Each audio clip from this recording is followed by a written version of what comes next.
3 miles from Fort Laramie, where the law ended and hell began, a woman built an empire on human misery.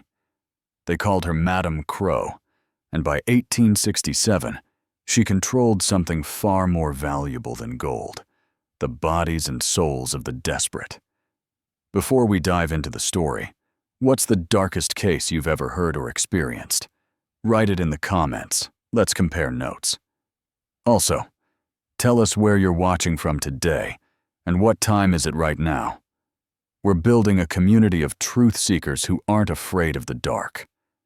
Now, let's continue with the story. 1867. The Wyoming Territory stretched endless and unforgiving, a landscape where civilization clung to military outposts like desperate men to driftwood. Fort Laramie stood as the last beacon of order before the wild land swallowed everything. But 3 miles south, just beyond the reach of military jurisdiction, something darker than the wilderness itself took root. She arrived in spring with a single wagon loaded with barrels of whiskey and a lockbox no one was permitted to touch. The soldiers who first spotted her approach reported a woman of indeterminate age, dressed in black despite the dust, her face hidden beneath a wide-brimmed hat that cast shadows where her features should have been. She never removed that hat in daylight. Those who saw her face in lamplight later wished they hadn't. The locals called establishments like hers hog ranches, crude settlements that sprouted near military posts to sell what the army forbade within its walls: liquor, gambling, flesh. But Madame Crow's operation would become something far more sinister than a simple vice den. She chose her location with predatory precision. The plot sat exactly 3.2 miles from the fort gates, just beyond the 2-mile limit of military authority, but close enough that soldiers could reach it on foot. A dry creek bed provided cover from casual observation. The nearest legitimate settlement lay 15 miles east. She had found the perfect void, where law dissolved into suggestion and morality became negotiable. Within 2 months, the skeleton of her empire emerged from the prairie. Canvas tents gave way to rough timber shacks. A main building rose in the center, 2 stories of weathered planks that leaned slightly eastward, as if trying to distance itself from the fort. Smaller structures multiplied around it like tumor growths. By summer's end, nearly 40 buildings created a makeshift village that appeared on no official map. The soldiers came first out of curiosity, then out of hunger for what their uniforms denied them. Madame Crow served them whiskey that burned like kerosene and cost twice what it should. She provided card tables where the house always won in the end, and she offered women an ever-rotating collection of faces that changed with disturbing frequency. But even in those early days, certain patterns emerged that the drunk and desperate failed to notice. Women who entered Madame Crow's employment rarely left. Supplies arrived in covered wagons at odd hours, their contents hidden from view. Screams that should have come from pleasure or drunken fights sometimes carried notes of genuine terror. And those who asked too many questions about the operation found themselves politely but firmly turned away, never to be welcomed back. By autumn of 1867, Madame Crow's hog ranch had become an institution. The fort commanders publicly condemned it. Privately, they admitted it served a purpose, keeping their enlisted men from deserting to Denver's brothels. This quiet acceptance, this willful blindness, would allow something monstrous to flourish in the shadow of the American flag.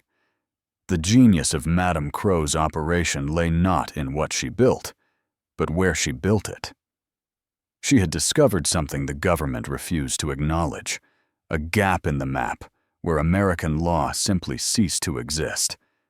Military jurisdiction extended exactly 2 miles from Fort Laramie's gates. Beyond that line, the territory operated under civilian law, theoretically enforced by a federal marshal whose district covered 12,000 square miles.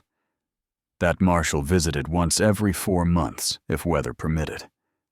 His deputy had been found dead in a ravine the previous winter. No replacement had been appointed. Madam Crow's ranch sat in this administrative void like a spider in the center of its web. When soldiers caused trouble, fort commanders claimed no authority beyond their boundary. When civilians complained, the absent marshal's office sent polite letters promising future investigation. When territorial officials in Cheyenne received reports, they filed them in cabinets that nobody opened.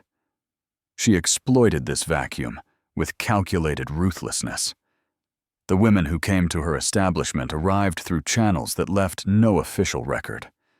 Some responded to advertisements in Eastern newspapers promising domestic work in prosperous frontier households. Others were recruited by agents who haunted train stations and immigrant processing centers, seeking those who traveled alone with no family waiting at their destination. The pitch was always the same: respectable employment, room and board provided, a chance to start fresh in a land where past mistakes didn't matter. The women who accepted these offers climbed into wagons that brought them not to comfortable households, but to Madam Crow's compound, where they discovered the true nature of their employment only after the prairie had swallowed them whole. Mary Catherine Sullivan arrived in August of 1867. Irish, 23 years old, widowed when her husband died in a Philadelphia factory fire. She had answered an advertisement seeking a housekeeper for a fort commander's family, offering $40 monthly plus accommodation. The wagon that collected her from the Cheyenne station drove not to the fort, but to the ranch. By the time she understood her situation, escape was no longer possible. The system Madam Crow designed was elegant in its cruelty. Each woman accumulated debt from the moment she arrived. The cost of her transportation from Cheyenne, $15. Her first week's room and board, $8. The clothes provided for her work, $12. Within days, women owed more than they could earn. The prices for everything in the compound were inflated to impossible levels. A simple meal cost what would feed a family for a week in town. Any woman who protested learned quickly about the alternative to cooperation. The desert stretched in every direction, waterless and pitiless. The nearest settlement lay 15 miles east across terrain that killed experienced travelers. Madam Crow's enforcers, men whose crimes had made them fugitives, patrolled the perimeter. They had orders to retrieve runaways by any means necessary. The few who tried to flee and were brought back served as warnings to the others. But physical barriers alone couldn't maintain control over dozens of women. Indefinitely. Madam Crow understood that true imprisonment happened in the mind. She created a hierarchy among her workers, promoting certain women to supervisory roles that came with better food, private rooms, and relief from the worst duties. These promotions were arbitrary and could be revoked instantly, keeping everyone desperate to maintain favor. She also weaponized shame. Letters sent to families back east explained that their daughters or sisters had found good employment and were thriving. These letters, dictated by Madam Crow and copied in the women's own handwriting, cut off any hope of rescue. How could they now confess the truth without destroying their family's image of them? The psychological manipulation extended deeper still. Madam Crow spread rumors constantly, claiming that certain women were informants who reported escape plans in exchange for privileges. The paranoia this created prevented collective action. Women who might have organized resistance instead turned on each other. suspicious, and isolated. Sarah Bennett, who arrived in September, later described the ranch as a place where hope went to die. Not through dramatic violence, though that existed, but through the steady erosion of dignity and self-determination. Each day, women told themselves they would leave tomorrow, find help, report the truth. Each day, the debt grew larger. The desert seemed more hostile, and the memory of who they had been before faded a little more. By winter of 1867, Madame Crow controlled nearly 30 women in this fashion. The fort's soldiers paid for access to them. The profits were staggering, and the system was perfectly sustainable because it relied not on chains and cells, but on the far more effective prison of economic bondage, social shame, and calculated hopelessness. The territorial government had laws against such operations. Those laws gathered dust. In Cheyenne, while 3 miles from Fort Laramie, American citizens were held in conditions that differed from slavery only in the paperwork. By the spring of 1868, Madame Crow's compound had metastasized into something that defied simple description. What began as a cluster of shacks had evolved into a deliberate maze designed to disorient and control. The main building stood 2 stories tall, its upper floor divided into small rooms, barely large enough for a bed. But the true architecture of oppression lay in what visitors couldn't see. Behind the main structure, additional buildings connected through covered walkways that prevented anyone from observing who moved between them.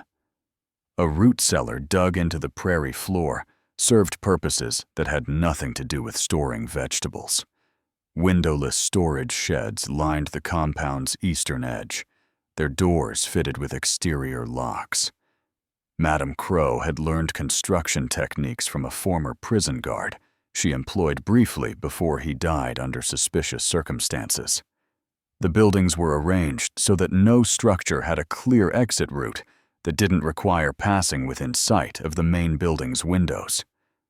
Walls were deliberately thin, ensuring that sound carried, that privacy was impossible, that everyone knew escape attempts would be heard immediately. Water control proved her most effective tool. A single well served the entire compound, located in the courtyard between the main building and Madame Crow's private quarters. Every drop required her permission.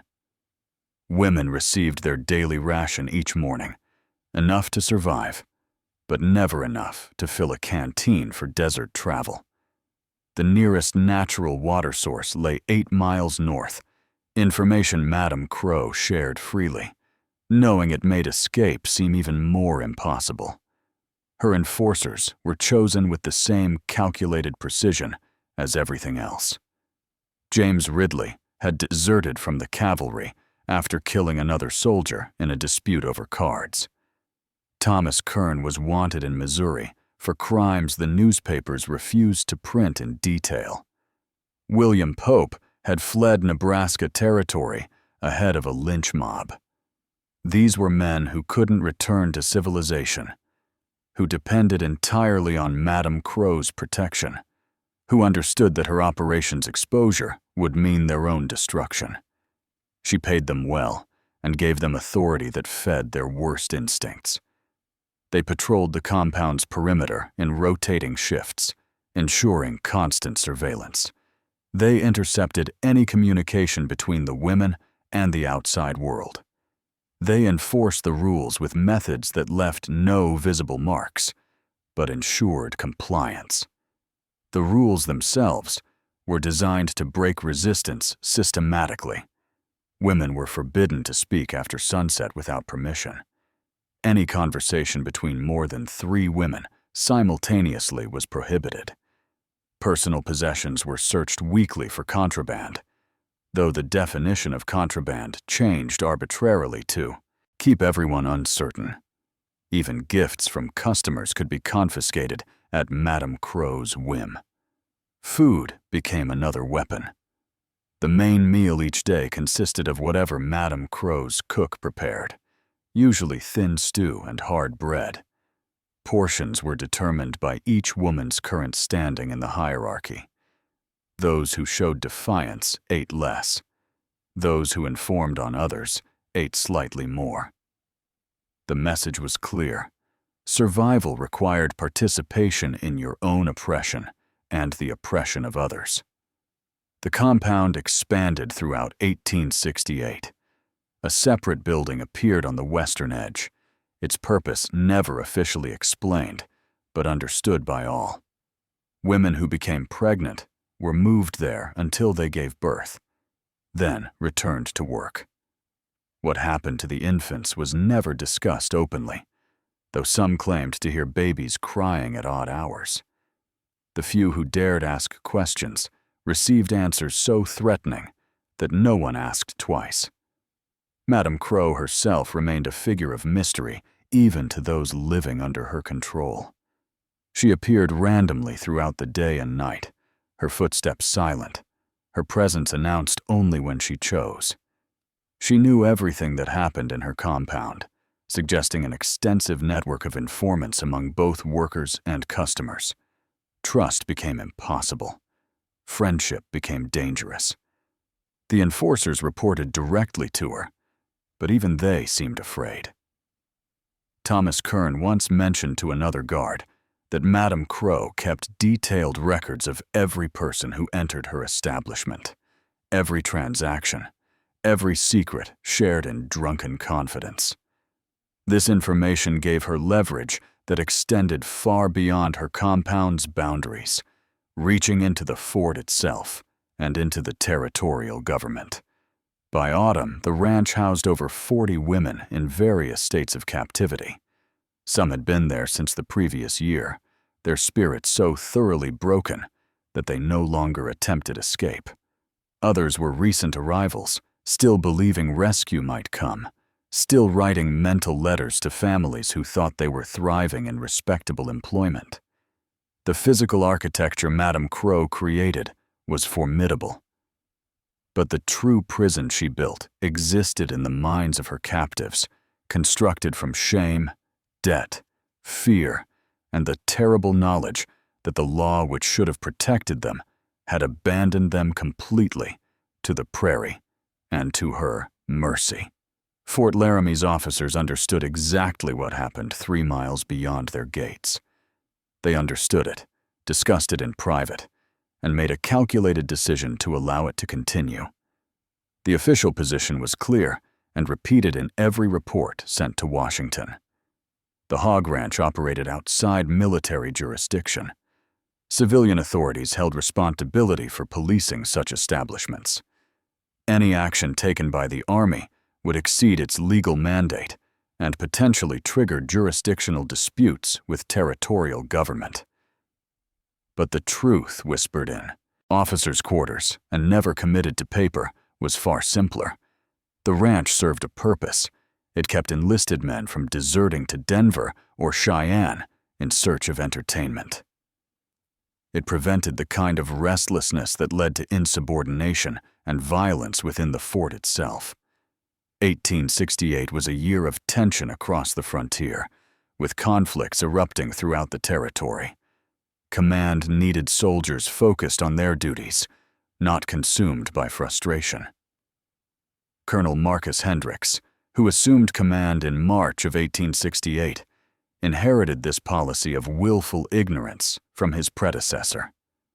During his first week, he rode to the edge of the 2-mile boundary and observed Madame Crow's compound through field glasses. What he saw troubled him enough that he mentioned it to his adjutant, Captain Robert Morrison. Morrison's response revealed the unspoken agreement. "Sir, I would advise against closer examination. The previous commander found it best to maintain formal distance from that establishment. Any official acknowledgement creates obligation for action we lack authority to take." Hendricks understood the logic even as it disgusted him. He filed no report. He made no formal complaint to civilian authorities. He simply ensured his own officers and men understood that visiting the ranch meant doing so as private citizens, completely divorced from their military identity. What happened beyond the boundary stayed beyond the boundary. But maintaining this fiction required constant effort. Soldiers returned from the ranch changed by what they witnessed or participated in. Some drank themselves into stupors, trying to forget. Others grew violent, picking fights over nothing, their anger seeking outlets that their conscience wouldn't allow them to name. Private Daniel Fletcher, 20 years old and 3 months from completing his enlistment, returned to the fort in April and refused to speak for 2 days.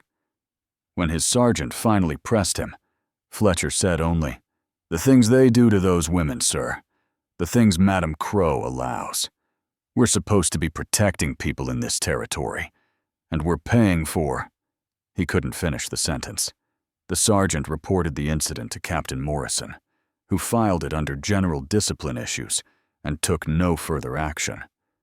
Fletcher received extra duty assignments to keep him occupied. Within a week, he seemed to recover his composure. But those who knew him noticed he never smiled anymore and volunteered for every patrol that would keep him away from the fort. The complicity extended beyond mere tolerance. Certain officers maintained quiet business relationships with Madam Crow. Lieutenant Charles Blackwood, quartermaster of the fort, ensured that surplus supplies occasionally found their way to the ranch through private sales that benefited his own finances. He justified this by claiming it kept the establishment stable and prevented Madam Crow from seeking supplies through theft or violence. Major Theodore Carlisle, responsible for fort security, received regular payments to ensure that military patrols avoided certain areas at certain times. He told himself this arrangement prevented conflicts between soldiers and Madam Crow's enforcers, that it maintained peace in a volatile region. The money he accepted allowed him to support a family back in Boston that believed he was serving with honor on the frontier. The enlisted men created their own mythology around the ranch. They told newcomers which days were safest to visit, which of Madam Crow's women to avoid because they carried diseases, which enforcers would tolerate drunkenness, and which would respond with violence. This knowledge passed between soldiers like military intelligence, creating a shadow manual of survival in a place the Army pretended didn't exist. Some soldiers disappeared into the ranch for days at a time, burning through months of pay in drunken binges that left them broke and ashamed. The Army listed these men as AWOL, punished them upon return with extra duties or loss of pay, but never investigated where they had gone or what they had done there. To investigate would require acknowledging the ranch's existence in official reports, creating a paper trail that would demand action. Colonel Hendricks struggled with this inherited compromise. His letters to his wife in Virginia mentioned the moral complexities of frontier command without providing details. He wrote about the difficulty of maintaining civilized standards in uncivilized lands, about the compromises necessary for military effectiveness, about the burden of command decisions that history might judge harshly. But he never shut down the ranch. He never formally reported its activities to civilian authorities with enough force to demand investigation. He never used his considerable influence to pressure territorial officials into action. Instead, he maintained the comfortable fiction that what happened beyond the 2-mile boundary was not his concern, not his responsibility, not within his power to change. By summer of 1868, over 200 soldiers had visited Madam Crow's establishment at least once. The fort's monthly payroll fed directly into her operation. The American military, tasked with bringing order to the frontier, had become the economic foundation of one of its worst injustices. The women of Madame Crow's ranch lost their names before they lost anything else. They became numbers in a ledger, entries in a debt book, bodies assigned to rooms and schedules. But before the prairie swallowed their identities, they had been daughters, sisters, wives. They had owned dreams that didn't include dying in the Wyoming dust. Sarah Bennett arrived in September of 1867, answering an advertisement for a seamstress position with a merchant family in Cheyenne. 28 years old, widowed when cholera took her husband in Ohio. She possessed skills in dressmaking that should have guaranteed legitimate employment.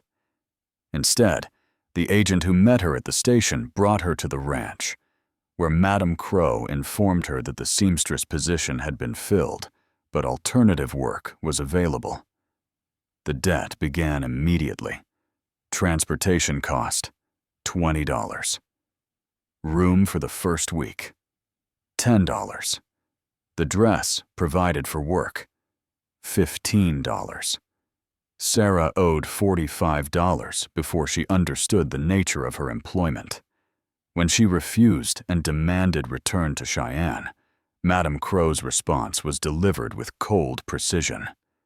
"You're welcome to walk. 15 miles east. Take water if you can carry it. The desert is forgiving this time of year." The sarcasm hung in the air like poison. "Or you can work off your debt. Your choice. But understand that debt grows daily.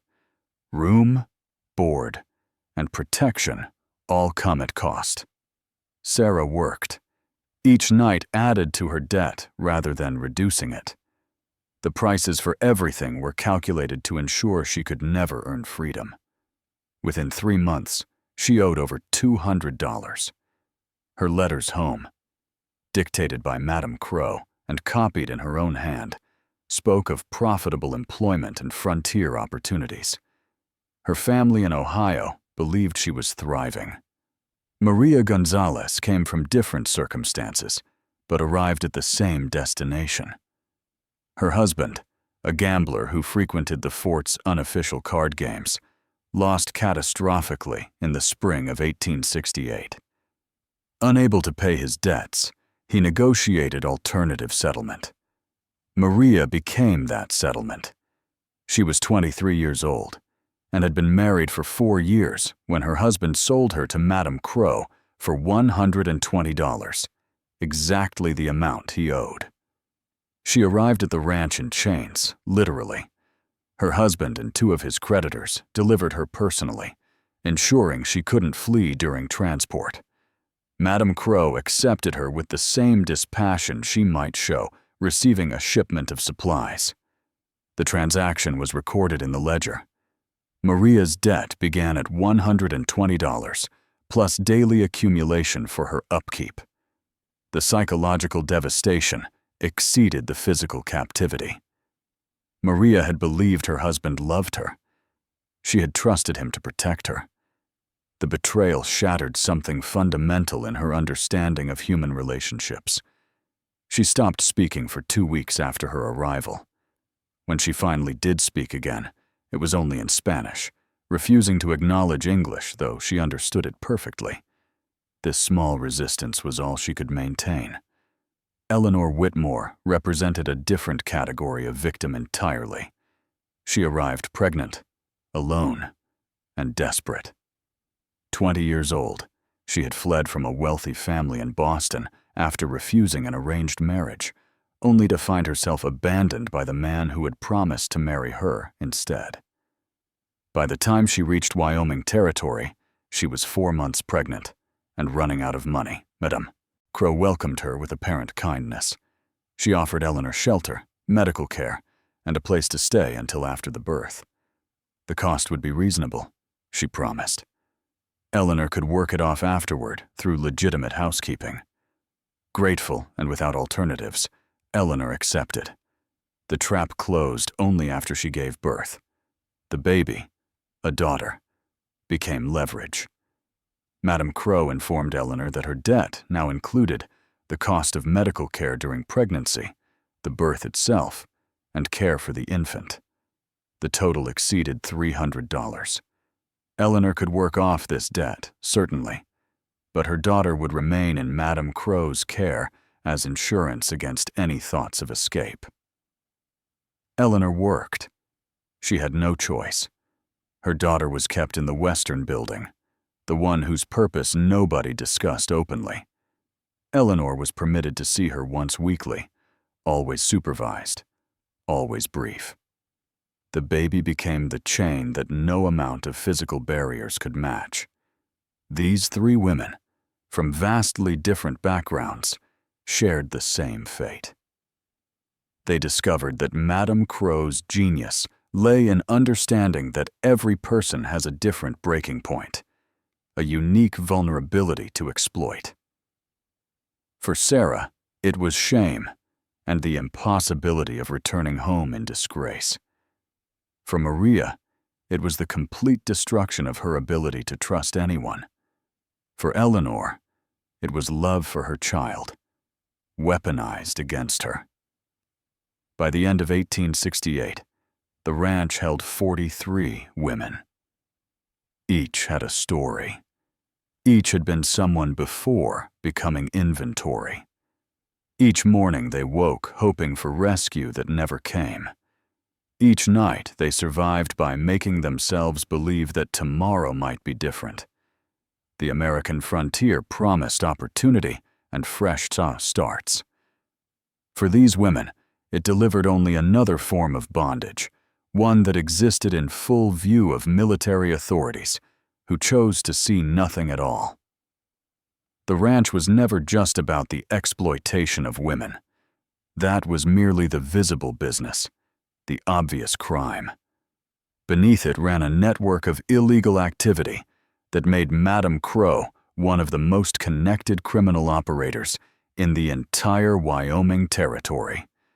Fort Laramie's supplies disappeared with remarkable regularity. Blankets, ammunition, tools, medical supplies, even cavalry saddles vanished from inventory.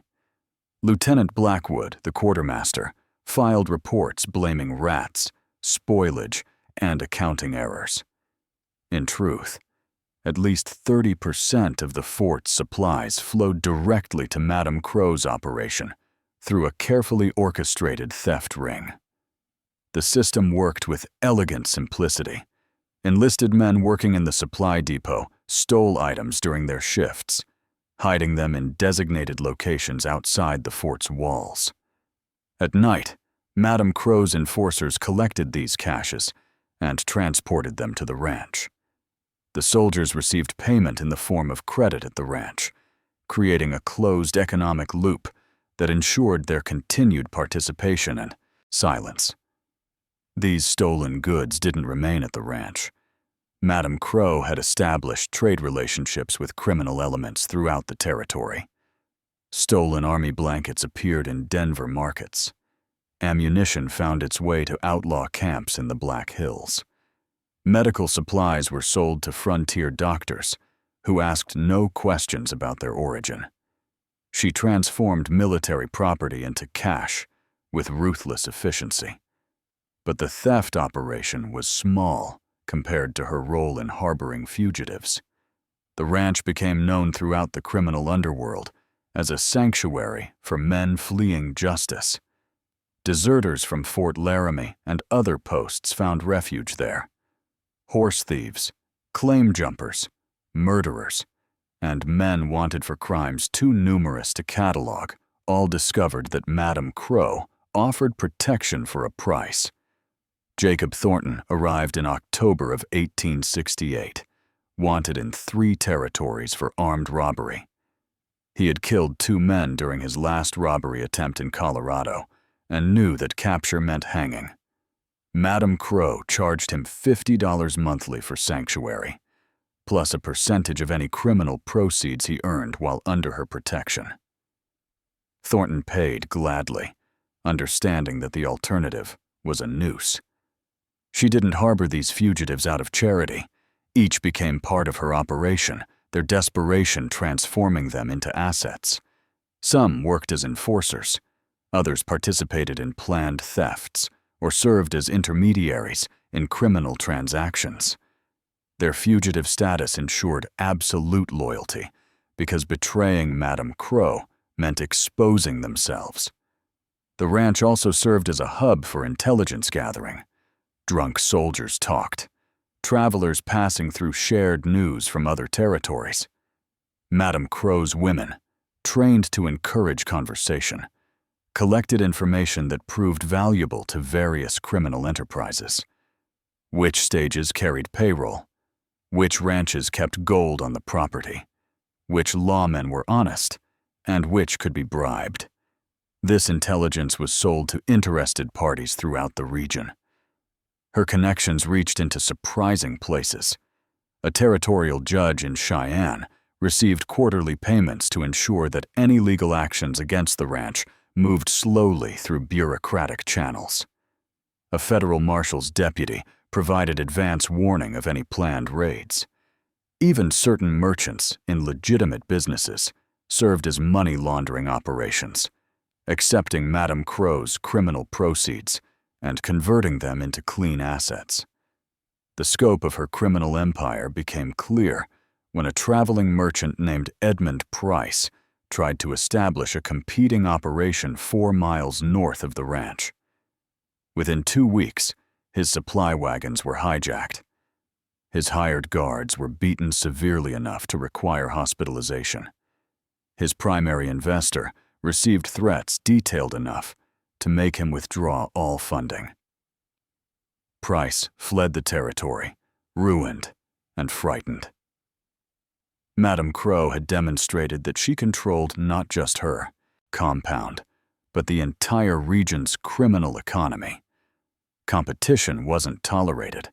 Interference wasn't permitted. She had built a shadow government more effective than the legitimate one, with enforcement mechanisms that worked precisely because they operated outside legal constraints. By late 1868, her network included over 30 active participants in various illegal enterprises. Money flowed through her operation in volumes that exceeded many legitimate businesses. Army officers received payments totaling thousands of dollars annually. Territorial officials accepted bribes that funded comfortable lifestyles impossible on government salaries. The corrupt system fed itself, growing stronger as more people became complicit. The irony was profound. Fort Laramie existed to bring order and American law to the frontier. Instead, it had become the economic engine for one of the territory's most extensive criminal operations. The soldiers sent to protect civilization were funding its corruption. The officers sworn to uphold military honor were partners in systematic theft. And at the center of this web sat Madame Crow, a woman whose real name nobody knew, whose past remained a mystery, whose connections seemed to reach everywhere. She had arrived with 1 wagon of whiskey 18 months earlier. Now she controlled a criminal empire that stretched across multiple territories, protected by the complicity of those who should have stopped her and sustained by the desperation of those she exploited. The hog ranch wasn't just a place where laws were broken. It was a place where law itself had been replaced by a more efficient system of power, one built on fear, corruption, and the terrible effectiveness of organized crime operating in a legal vacuum. William Garrett arrived at Fort Laramie in January of 1869, with the righteous certainty of a man who believed in American institutions. A civilian advocate from the Territorial Reform Association based in Washington, he carried letters of introduction from congressmen and a mandate to investigate reports of exploitation in frontier settlements.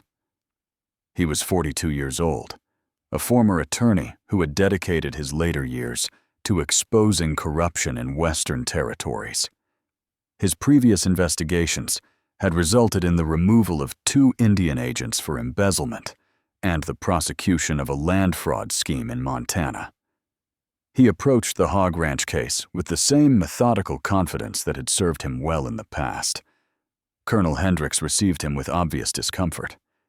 During their first meeting, the colonel chose his words carefully, explaining the jurisdictional limitations of military authority and the complexity of frontier law enforcement.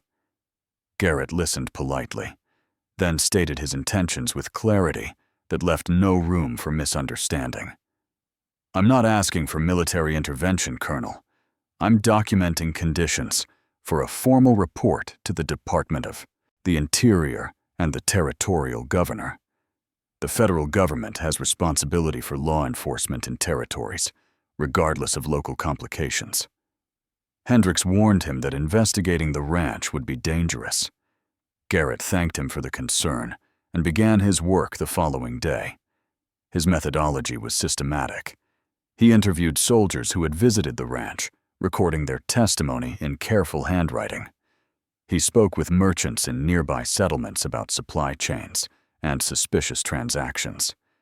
He obtained copies of land records, business licenses, and territorial correspondence. His notebook filled with names, dates, and documented incidents that painted a devastating picture of systematic exploitation and official negligence. 3 weeks into his investigation, Garrett attempted to interview women from the ranch directly. He hired a guide and approached the compound openly, carrying his letters of authority and a camera he intended to use for documentation. Madam Crow's enforcers stopped him 100 yards from the main building. James Ridley, the former cavalry deserter, delivered a message with practiced menace. "This is private property, mister. You're not welcome. Turn around while you still can." Garrett stood his ground, citing his investigative authority and demanding access to speak with the women. The confrontation lasted 5 minutes before he recognized the futility of pressing further without military or legal support.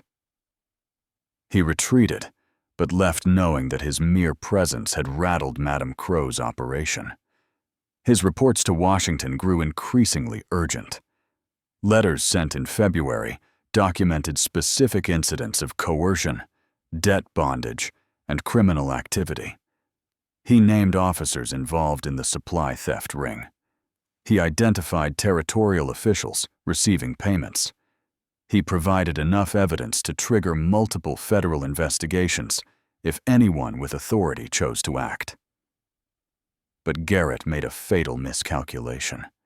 He assumed that exposing corruption would be enough, that the weight of documented evidence would compel action. He failed to understand how deeply Madam Crow's network had penetrated legitimate institutions, how many powerful men had stakes in keeping the ranch operating quietly. His last letter, dated March 8, 1869, revealed his growing awareness of danger. "I have received threats both direct and implied," he wrote to his contact in Washington. "Certain parties have made clear that my continued investigation is unwelcome. I have secured my primary documentation in a location known only to myself and will provide details in my next correspondence. If something should prevent that correspondence, know that the evidence exists and must be retrieved." He never sent that next letter. On March 12th, Garrett failed to appear for a scheduled meeting with a territorial judge in Cheyenne. His room at the boarding house showed signs of hasty departure. His personal belongings remained, including his notebook with months of investigation notes, but his camera, his compiled evidence, and William Garrett himself had vanished. The fort launched a search. Patrols scoured the area between Fort Laramie and Cheyenne. They found nothing. A formal missing person report was filed with territorial authorities. An investigation was promised. That investigation produced no results, no suspects, no body, no answers. Garrett's documentation, the evidence he claimed to have secured in a secret location, was never found. His notebook, left in his room, contained damning information, but lacked the photographic evidence and organized compilation he had described in letters. Without the complete documentation, his investigation lost much of its legal force. Rumors spread immediately. Some claimed Garrett had fled, intimidated into silence. Others suggested he had been paid off and retired comfortably elsewhere. A few whispered darker theories about what happened to reformers who pushed too hard against powerful interests. But those who knew him, who had read his passionate correspondence and witnessed his determination, understood the truth without proof. William Garrett had threatened something too profitable, too protected, and too ruthless to tolerate exposure. He had miscalculated the enemy's reach and paid for that miscalculation with his life. His disappearance sent a clear message across the territory. Some stories were too dangerous to tell. Some corruption was too entrenched to expose. Some criminals were too connected to touch. The frontier promised opportunity and justice, but it delivered harsh lessons about the limits of both. 3 miles from Fort Laramie, Madame Crow's operation continued without interruption. If anything, business improved. The woman who had built an empire on human suffering had proven that empire was untouchable. William Garrett's disappearance created an unexpected consequence. For the women trapped at the ranch, his investigation had represented hope, the first genuine threat to Madame Crow's operation they had witnessed. When he vanished, that hope didn't die. It transformed into something more dangerous: desperation. Sarah Bennett had been at the ranch for 18 months by the spring of 1869. She had watched women arrive and break, witnessed the systematic destruction of human dignity, and survived by telling herself that endurance was its own form of resistance. Garrett's investigation changed her perspective. If exposure from outside was impossible, perhaps liberation had to come from within. She began quietly in April, identifying women who still retained enough spirit to consider rebellion. Maria Gonzalez, despite her trauma and self-imposed silence in English, understood Sarah's careful Spanish and nodded agreement. Eleanor Whitmore, whose daughter remained hostage in the Western Building, initially refused, but eventually joined after Sarah promised they would. Free the children first. By early May, Sarah had recruited 8 women into a core group. They met in fragments, never more than 2 together, communicating through coded phrases during work. The plan took shape slowly, adapted from whispered suggestions and desperate improvisation. They chose a night in late May when a spring storm was predicted. The weather would provide cover and confusion. The plan required precise coordination. At midnight, Eleanor would start a fire in the kitchen building, creating distraction. While Madame Crow's enforcers responded to the flames, Sarah and 3 others would break into the Western Building to retrieve Eleanor's daughter and any other children being held there. The remaining women would gather supplies and weapons, then flee east toward Cheyenne before the alarm could be properly raised. It was ambitious, poorly planned, and born from desperation rather than strategic thinking. But it was action, and action felt better than passive acceptance. The betrayal came from Catherine Wells, a woman who had been at the ranch for 2 years. Madame Crow had broken her so thoroughly that she no longer remembered what freedom felt like. She had been promoted to a supervisory position, given a private room, allowed small privileges that made her captivity slightly more bearable. Sarah had approached her carefully, testing her willingness to join the escape. Catherine listened to the plan, nodded agreement, and went directly to Madame Crow. She revealed everything: the participants, the timing, the methods. In exchange, Madame Crow promised her continued privileges. and protection from the consequences that would follow. On the night of the planned escape, as the storm rolled across the prairie bringing rain and cover, Madame Crow's enforcers were waiting. They allowed Eleanor to start the kitchen fire, let her believe the distraction was working. Then, as Sarah and her group approached the western building, the enforcers emerged from concealment. What followed was swift and brutal.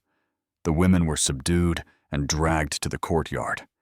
The other ranch inhabitants were roused from their rooms and forced to witness what came next. Madame Crow appeared, her face invisible in the darkness, her voice carrying across the compound with icy clarity. "Rebellion has consequences," she announced. "You will all learn this lesson tonight." The punishment was calculated to destroy any future resistance without killing the women, who remained valuable assets. Sarah and the core conspirators were confined to the root cellar for 3 days without food, given only enough water to prevent death. When they emerged, they were reassigned to the worst duties. Their debt increased by arbitrary amounts that ensured they would never work free. But the psychological damage exceeded the physical punishment. Madame Crow had proven that trust itself was a weapon she controlled. She demonstrated that even among the oppressed, there were those who would choose collaboration over solidarity. The paranoia this created was more effective than any lock or guard. Eleanor suffered worst of all. Her daughter, the leverage that had kept her compliant, was moved to an undisclosed location. Madame Crow informed her that she would see the child again only if she earned back the privilege through perfect obedience. The cruelty was precise. Eleanor's rebellion had resulted in losing the very thing she had rebelled to protect. Maria Gonzalez stopped eating for a week after the failed escape, a silent protest that nearly killed her. She survived only because Sarah, despite her own despair, forced her to drink water and eat small amounts. The two women developed an unspoken bond through shared defeat, a friendship built on the understanding that they had tried and failed, that courage alone wasn't enough against systematic oppression. The other women at the ranch absorbed the lesson. Several who had considered joining the escape, but held back, felt vindicated in their caution. Others, who had secretly sympathized, now retreated into self-preservation. The community of captives fragmented further, each woman isolated in her own survival strategy. Catherine Wells received her promised privileges. She ate better, worked less, and lived with the knowledge that she had betrayed the only people who understood her suffering. Some women spat when they passed her.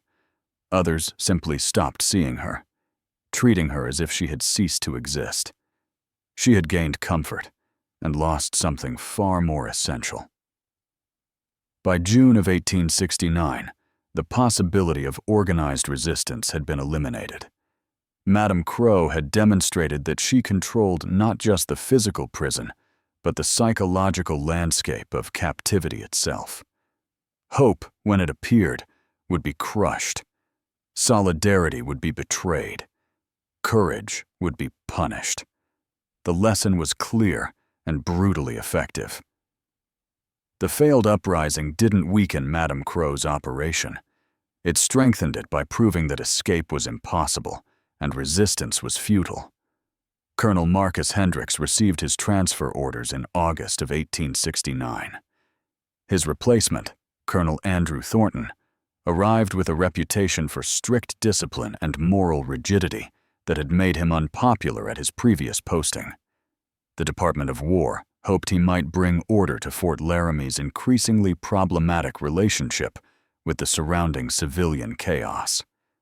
Thornton was 51 years old, a career officer who had served with distinction during the war and believed deeply in the civilizing mission of the American military. He had read reports about the hog ranch, though those reports carefully omitted the extent of official complicity. He arrived determined to eliminate what he viewed as a stain on military honor. His first action was to issue General Order 47, forbidding all fort personnel from visiting establishments beyond the 2-mile boundary. Violations would result in court-martial for officers and severe disciplinary action for enlisted men. The order was posted prominently throughout the fort and read aloud at formation. It lasted 11 days before reality forced its modification. The problem was mathematical. Fort Laramie housed 230 enlisted men, most between the ages of 18 and 25, stationed in isolation on the frontier with limited recreation and constant stress. General Order 47 didn't eliminate their desire for entertainment. It simply criminalized it. Within a week, tensions inside the fort increased dramatically. Fights became more frequent. Insubordination incidents tripled. 3 soldiers deserted, heading for Denver's more accessible vice districts. Captain Morrison, who had served as adjutant under Hendricks and retained the position under Thornton, requested a private meeting. He explained the unspoken arrangement his predecessor had maintained, the practical reasoning behind allowing controlled access to the ranch, rather than forcing soldiers toward more distant and dangerous alternatives. Thornton listened with visible disgust. "You're telling me the United States Army has been complicit in the operation of a criminal enterprise? I'm telling you, sir, that we've been managing an impossible situation with limited authority and practical constraints. There's nothing practical about moral compromise, Captain." But Thornton was also pragmatic enough to recognize when idealism collided with operational reality. He modified General Order 47 to permit off-duty soldiers to visit civilian establishments as private citizens, with strict understanding that any criminal behavior would result in immediate prosecution. It was the same policy Hendricks had maintained, dressed in different language. The compromise galled him. Thornton decided that if he couldn't prevent his soldiers from frequenting the ranch, he would eliminate the ranch itself through civilian channels. He drafted a detailed report to the territorial governor, documenting the hog ranch's activities with specificity that previous reports had avoided. He named names, cited specific incidents, and demanded immediate action from civil authorities. The response came 6 weeks later. The territorial governor acknowledged receipt of the report and promised investigation. A deputy marshal would be dispatched when resources permitted. In the meantime, the governor noted that Colonel Thornton should focus on military matters within his jurisdiction, while civilian authorities handled civilian concerns. Thornton recognized bureaucratic deflection when he saw it. He escalated, sending reports directly to Washington, to the Department of the Interior, to congressmen he had served with during the war. He used his military authority to document supply thefts, identifying the soldiers and officers involved. He gathered testimony from enlisted men about conditions at the ranch, carefully recording details that previous commanders had deliberately ignored. His investigation uncovered the full scope of corruption: Lieutenant Blackwood's theft operation, Major Carlisle's protection payments, the network of complicit officers who had profited from arrangements with Madam Crow. Thornton prepared courts-martial proceedings against 8 officers and began criminal referrals for twice that number of enlisted men. Then he discovered how deeply the rot had spread into his own command structure. Captain Morrison appeared in his office with troubling news. 3 of the officers Thornton planned to court-martial had connections to influential families back east. 2 had documentation suggesting Thornton's own predecessor had approved certain supply arrangements in writing. The military justice system would become a spectacle that damaged the Army's reputation far more than quietly maintaining current arrangements. "You're asking me to ignore criminal activity To protect institutional reputation, Thornton said. I'm telling you, sir, that you're destroying careers of officers who were following precedent established by their superiors. And I'm warning you that forcing this issue will end your own career without changing anything at the ranch. Thornton spent 2 weeks wrestling with this reality. He consulted with the fort chaplain, wrote long letters to his wife seeking counsel, and prayed for guidance that didn't come. Finally, he made his decision. He would proceed with courts-martial for the most egregious offenders, while quietly transferring others out of his command. He would maintain pressure on civilian authorities through official channels. He would document everything meticulously, creating a record that might prove useful if political winds shifted. But he would not launch the comprehensive assault on the corrupt system that his conscience demanded. The trials began in November. Lieutenant Blackwood was convicted of theft and sentenced to dishonorable discharge. 2 enlisted men received similar punishments. Major Carlisle accepted transfer to a remote posting rather than face court-martial. The other officers involved received private reprimands and reassignments. The ranch continued operating without interruption. Madam Crow lost a few profitable connections inside the fort, but quickly established new ones. The soldiers still visited. The women remained trapped. The criminal network adapted and persisted. Thornton had discovered what reformers before him learned. Institutional corruption defended itself through the complicity it created. Too many people had stakes in maintaining the system. Too many reputations depended on keeping certain truths hidden. Too many powerful interests benefited from the status quo. By December of 1869, Colonel Thornton had stopped sending reports to Washington. He maintained his official distance from the ranch, enforced basic discipline within the fort, and focused on military operations he could actually control. Another good man had confronted the machinery of corruption and been ground down by it. The fire started on the night of March 23, 1873. 6 years after Madam Crow first erected her empire of exploitation, flames consumed it in less than 4 hours. The official report, filed by Fort Laramie's duty officer, noted that the blaze was visible from the fort at approximately 2 in the morning. By the time soldiers arrived to observe from the boundary line, the main building was fully engulfed. The wind that night carried embers across the compound, spreading fire to the surrounding structures with devastating efficiency. No attempt was made to fight the flames or rescue anyone inside. Military personnel maintained their position at the 2-mile boundary, watching the inferno burn itself out. The true cause of the fire was never determined. 3 competing theories emerged immediately, each supported by different witnesses and contradictory evidence. Some claimed to have seen soldiers approaching the ranch earlier that evening, carrying containers that might have held accelerants. Colonel Thornton had recently been informed that Washington was finally sending investigators to examine conditions at frontier establishments. Perhaps he decided that destroying the evidence was preferable to facing another failed reform attempt. The Army denied this absolutely, but the timing seemed suspicious to those who wanted to believe in military justice, however brutal. Others insisted Madam Crow herself set the fire.